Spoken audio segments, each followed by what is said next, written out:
Hi കൂട്ടുകാരെ, പുതിയൊരു വീഡിയോയിലേക്ക് എല്ലാവർക്കും സ്വാഗതം. അങ്ങനെ നിധിയെ ആ വീട് ഓണർ പൈസ കൊടുക്കാത്തതിനെ ചൊല്ലി വഴക്ക് പറയുന്നത് ഗൗതം കേൾക്കാൻ കേട്ടോ. ഈ സമയം ഗൗതം പറയുന്നതിനെ കുറിച്ച് ഇന്നത്തെ റിവ്യൂവിൽ ഞാൻ പറഞ്ഞിരുന്നല്ലോ.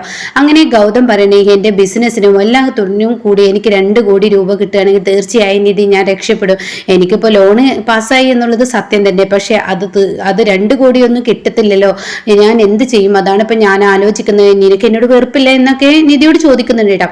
അങ്ങനെ പിന്നീട് നിധി തൻ്റെ ഓഫീസിലോട്ട് നിധി തൻ്റെ സ്കൂളിലോട്ട് പോവാണ്, ആയപ്പണിക്ക് പോവാണ്. ആ സമയം നിധിയുടെ മനസ്സിൽ ഇങ്ങനെ കടന്നുകൂടാൻ, ഈശ്വര എൻ്റെ ഗൗതം ഇനി ഞാൻ എന്ത് ചെയ്യും എന്നൊക്കെ എന്നെ ചിന്തിക്കുകയാണ് കേട്ടോ. ആ സമയം നിർമ്മലയുണ്ട്. നിധി നീ എന്താ ചിന്തിക്കുകയോ ഒന്നുമില്ല അമ്മേ എന്നൊക്കെ പറഞ്ഞിട്ട് അവർ 3 പേരും കൂടി ആ സ്കൂളിലെ തൂത്തുവാരലൊക്കെ ഇങ്ങനെ ചെയ്തുകൊണ്ടിരിക്കുകയാണ് കേട്ടോ. അപ്പൊ കാണാൻ അങ്ങോട്ടൊക്കെ നിർമ്മല ഇറങ്ങി വരുന്നത്.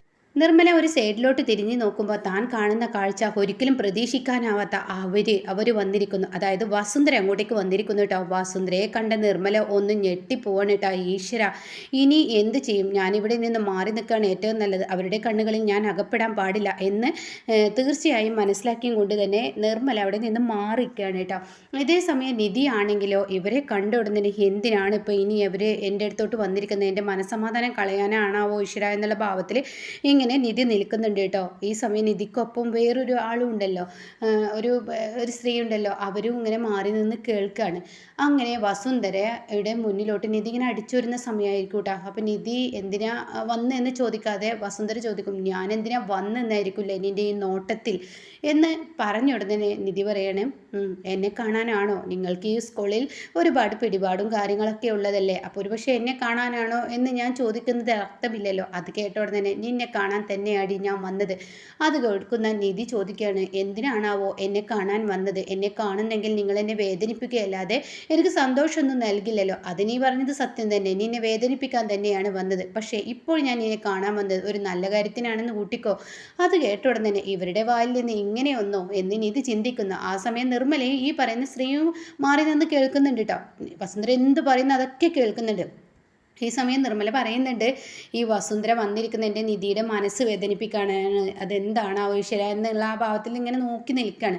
അപ്പോഴാണ് ഉടൻ തന്നെ വസുന്ധര പറയുന്നത്, ഞാൻ നിന്നോട് അപേക്ഷിക്കുകയാണെന്ന് കൂട്ടിക്കോ. എൻ്റെ മകനെ നീ ഒന്ന് വിട്ടു തരുമോ? നിൻ്റെ വലക്കുള്ളിൽ എൻ്റെ കുട്ടി കുടുങ്ങിയത് കൊണ്ട് തന്നെ അവനക്ക് തെറ്റും ശരിയും തിരിച്ചറിയുന്നില്ല എന്ന് പറയട്ടോ. ഇത് കേൾക്കുന്നതിനോടുകൂടി നിധിക്ക് അങ്ങ് ദേഷ്യം പിടിക്കണത്. എൻ്റെ കയ്യിൽ ചൂലാണ്, വെറുതെ അടിവേടിക്കാൻ നിൽക്കണ്ട. നിങ്ങളുടെ മകനെ ഇങ്ങനെ ആ ശിവാനി കാരണം പിച്ച് ചീന്തിയപ്പോൾ നിങ്ങൾ അതിനെ ചോദ്യം ചെയ്യാതെ ഇപ്പോൾ എന്നെ കുറ്റം പറയുന്ന. അത് കേട്ട ഉടനെ എടി മതിയെടി, എൻ്റെ മകൻ ഇപ്പോൾ ഒരു പിച്ചക്കാരൻ്റെ പോലെ ഓരോ ദിവസവും അലഞ്ഞു തിരിഞ്ഞ് നടക്കുകയാണ്. നീ എൻ്റെ മകനെ എത്രത്തോളം സംരക്ഷിക്കൂടെ? അത് കേൾക്കുന്ന നിധി, എനിക്ക് ആരോഗ്യമുള്ളിടത്തോളം ഞാൻ സംരക്ഷിക്കും. എന്ത് ഈ ആയപ്പണിക്ക് പോയിട്ട് 6000-7000 രൂപ ശമ്പളം കൊണ്ട് നിനക്ക് എങ്ങനെ ജീവിച്ചു പോകാനാടി? സ്വന്തമായ ഒരു വീട് പോലും ഇല്ല അവന്. വാടകക്കാർ ബുദ്ധിമുട്ടിക്കും, മറ്റുള്ളവർ ബുദ്ധിമുട്ടിക്കും, അതൊക്കെ നിനക്കറിയില്ല. ഇതൊക്കെ പാടെ കൂടി ഇന്നത്തെ കാലത്ത് എന്ത് കിട്ടാനാണെന്ന് വസുന്ധര ചോദിക്കുമ്പോൾ ഇതിങ്ങനെ ആലോചിക്കുന്നുണ്ട് കേട്ടോ. രാവിലെ വാടകയ്ക്ക് വന്ന അക്കാര്യത്തെക്കുറിച്ച്. അപ്പോൾ ഉടൻ തന്നെ നിർമ്മല, ഈശ്വരൻ്റെ കുഞ്ഞിനെ ഇനിയും വേദനിപ്പിക്കുകയാണല്ലോ എന്നിങ്ങനെ നിർമ്മല ചിന്തിക്കുന്നുണ്ട്. അപ്പോൾ ഉടൻ തന്നെ നിധി, നിങ്ങൾക്കിപ്പോൾ എന്താ വേണ്ടത്? അതിന് ഞാൻ എന്ത് വേണം? ഞാൻ എന്ത് വേണം എന്ന ചോദ്യത്തിൽ ഇപ്പോൾ ഒരു പ്രസക്തിയുണ്ട്. കാരണം നീ എൻ്റെ മകനെ ഓരോ ദിവസവും ഇഞ്ചിഞ്ചായി കൊന്നുകൊണ്ടിരിക്കുകയാണ്. എല്ലാ സൗകര്യങ്ങളോടുകൂടി ഒരു അനാഥനാണെന്നറിയാതെ അവൻ എൻ്റെ പൊന്നു മോനായി ഞാൻ വളർത്തിയതാണ്. അതിന് ഞാൻ എന്ത് ചെയ്തു? നിങ്ങളുടെ പ്രവൃത്തി ദോഷം കൊണ്ടല്ലേ ഗൗതം അവിടെ നിന്ന് ഇറങ്ങിപ്പോയത്? അല്ലടി, നിൻ്റെ വലയിൽ കുടുങ്ങിയത് കൊണ്ട്. അവന് തെറ്റും ശരി എൻ്റെ കുഞ്ഞിന് വേർതിരിച്ചറിയാൻ പറ്റാത്തത് കൊണ്ട് നീ ഒറ്റൊരുത്തിയാണ്. ഞാൻ എന്ത് ചെയ്തു എന്നാണ് നിങ്ങൾ പറയുന്നത്? എനിക്ക് ദേഷ്യം പിടിക്കുന്നു. നീ എൻ്റെ മകനെ ഒഴിവാക്കി പോകണമെന്ന് പറയട്ടോ. അത് കേൾക്കുന്ന നിധി, എൻ്റെ പുരുഷൻ അഗ്നിസാക്ഷിയായി എൻ്റെ കഴുത്തിൽ താലി കെട്ടാത്ത നിങ്ങൾക്ക് താലിയുടെ മഹത്വം അറിയില്ല. ഞാനൊരിക്കലും ഒഴിവാക്കി പോവില്ല എന്ന് നിധി പറഞ്ഞ ഉടനെ തന്നെ വസുന്ധര ചോദിക്കുകയാണ്, ഞാൻ താലി കെട്ടിയിട്ടില്ല എന്ന് നേരെ തന്നെയാണ്. പക്ഷെ ഞാനൊരു മകൻ്റെ സ്നേഹവും മകൻ്റെ അമ്മയായി ഞാൻ വളർന്നിട്ടുണ്ട്. ആ അമ്മയുടെ വേദന കൊണ്ട് പറയാണ്, ഇനി എൻ്റെ മകനെ ഒഴിവാക്കണം, അല്ലെങ്കിൽ എൻ്റെ മകൻ ഇനി മരിക്കുന്നതായിരിക്കും ഞാൻ കാണുന്നതെന്ന് പറയുമ്പോൾ നിധിക്ക് ദേഷ്യം പിടിക്കാൻ കേട്ടോ. എന്നോട് വഴക്കിടാനായിട്ട് നിങ്ങൾ വരണ്ട. നിങ്ങളുടെ മകൻ്റെ മനസ്സെന്തെന്ന് അറിയാൻ നിങ്ങൾക്കൊരു കഴിവേണം. നിങ്ങൾ പറഞ്ഞല്ലോ താലി കെട്ടിയിട്ടില്ല, പക്ഷെ ഒരു അമ്മയായെന്ന്. അമ്മ എന്നുള്ളതിൻ്റെ അർത്ഥം നിങ്ങൾക്കറിയോ? പെറ്റമ്മയാണെങ്കിൽ മകനെ അറിയാൻ കഴിയണം, അല്ലാതെ വെറും പെറ്റമ്മയുടെ സ്നേഹം ഞാൻ ഞാൻ അവന് കൊടുത്തിട്ടുണ്ട് എന്നൊക്കെ പറഞ്ഞ് നടക്കുന്നതിൽ യാതൊരു അർത്ഥവുമില്ല. അത് പെറ്റമ്മക്ക് തന്നെ കഴിയുള്ളൂ. എല്ലാ പെറ്റമ്മമാരും ഇന്ന് അങ്ങനെയാണെന്ന് ഞാൻ പറയുന്നില്ല. എങ്കിലും കൂടി 100-ൽ 100ഉം അങ്ങനെ തന്നെയാണ്. സ്വന്തം മകനെ ആരും തള്ളിപ്പറയില്ല. അതുകൊണ്ടാണല്ലോ നിങ്ങളിപ്പോൾ ഈ ക്രൂരത ചെയ്യുന്നത്. എൻ്റെ മകന് തെറ്റ് ചെയ്തു, ആ തെറ്റ് തിരുത്താൻ വേണ്ടിയാണ് ഞാനിപ്പോൾ പറയുന്നത്. നീ എന്ന മാരണത്തെ എന്ന് കല്യാണം കഴിച്ചോ അന്ന് മുതൽ അവന് കഷ്ടകാലം മാത്രമാണ്. അവൻ്റെ ജീവിതത്തിൽ സന്തോഷം എന്തെന്ന് അറിയില്ല. എന്നാൽ നിൻ്റെ സ്നേഹത്തിനുള്ളിൽ അവൻ വീണു കഴിഞ്ഞു. അപ്പം നിധി പറയണം, അത്രയും ഞാൻ സ്നേഹം അങ്ങോട്ടേക്ക് തിരിച്ചു കൊടുക്കുന്നുണ്ട്. നീ സ്നേഹമാണ് തിരിച്ചു കൊടുക്കുന്നത്, പക്ഷേ എൻ്റെ മകൻ്റെ ജീവിതമാണ് നീ തകർക്കുന്നത്. ഇന്നിപ്പോൾ അവൻ പെരുവഴിയിലോട്ട് ഇറങ്ങി എൻ്റെ മകന് കിടന്ന് കഷ്ടപ്പെടുന്നത് കാണുമ്പോൾ എനിക്ക് സഹിക്കാൻ കഴിയുന്നില്ല. അവന് സോയിൽ ടെസ്റ്റിൽ പോലും അവൻ തോറ്റിരിക്കുന്നു. അങ്ങനെ ഓരോ ഭാഗത്തും അവൻ തോൽവി വന്നുകൊണ്ടിരിക്കുകയാണ്. അതൊക്കെ നീ കാരണം. ഞാൻ കാരണമോ? ഞാൻ എന്ത് ചെയ്തു? അതെ, ആ സോയിൽ ടെസ്റ്റും നീ കാരണമാണ്. ഇല്ലാതെ അല്ല. ആ പറയുന്ന ശിവാനി, നിങ്ങളുടെ വീട്ടിൽ നിൽക്കുന്ന ശിവാനിയും CKC തമ്മിലുള്ള ബന്ധം പച്ചക്കള്ളം പറയുന്നു. CKC ആണ് ഇത് മുടക്കിയത്. നിങ്ങൾ അത്ര സ്നേഹമുള്ള പെറ്റമ്മയാണെന്നല്ലേ നിങ്ങൾ പറഞ്ഞത്. പെറ്റമ്മയേക്കാൾ കൂടുതൽ നിങ്ങൾ സ്നേഹിക്കുന്നുണ്ടെന്നല്ലേ പറഞ്ഞത്. അങ്ങനെയാണെങ്കിൽ നിങ്ങളുടെ മകനോട് നിങ്ങൾക്ക് സ്നേഹമുണ്ടെങ്കിൽ നിങ്ങൾ ഗൗതം അറിയാതെ ആ സോയിൽ ടെസ്റ്റ് അവന് പാസ്സാക്കി കൊടുക്കാൻ നിങ്ങൾക്ക് കഴിയുമോ? അത് കേട്ട ഉടൻ തന്നെ വസുന്ധര പറയണ, തീർച്ചയായും എനിക്ക് കഴിയും.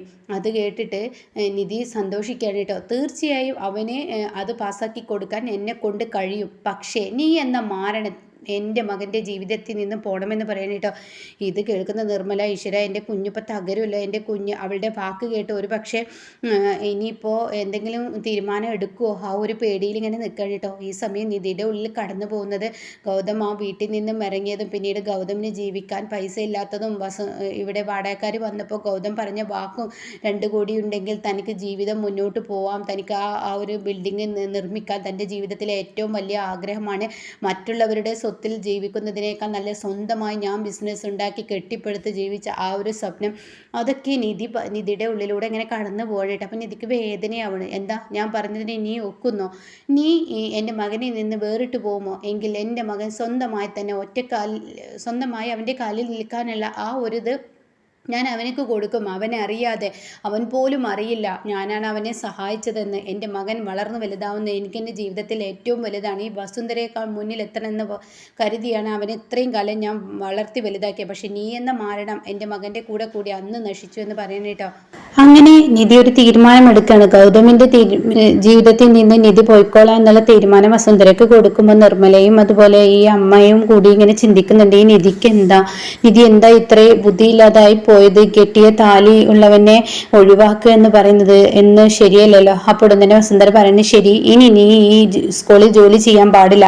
ഇനി നീ ഈ നാട്ടിൽ നിന്ന് തന്നെ പോകണം.